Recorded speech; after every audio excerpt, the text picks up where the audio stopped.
সাদিকুল, মন খারাপ করে বসে আছিস? আমি কি কিছু করছি নাকি? তোকে কিছু বলতে হবে না, তুই তো এখন আবার নয়নের দলে। হায় হায় আল্লাহ, আমি আবার কি করলাম? কি খবর বন্ধুগণ? কি ব্যাপার? কেউ কান্না করতেছে, কেউ রাগ করতেছে, কেউ আমাকে ধরে দিচ্ছে, বুঝলাম না ব্যাপার কি? তুই আমার নামে কি বলছিস? আমি নাকি সব সময় জ্ঞান দেই?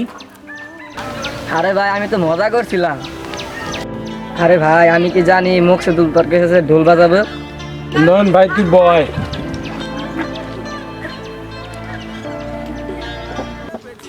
আমি তো কিছুই বলি। নয়ন শুধু বলছে মানে ঠিক আছে, আমারও উচিত ছিল না এক কথায় রেগে যাওয়া। আরে ভাই, আমার কাজটাই তো খোঁজা মারা। ঘুমরা তো সেটা অসহ্য করার মতো উচিত না। এই কাজ। তাই বুঝলাম। হ্যাঁ, কমেডি ভিলেন। Comedy Ville. চল মোবাইল দিয়ে সব, আমি বড় লোক হয়ে গেছি, মোবাইল দিয়ে সব আমার কাছে।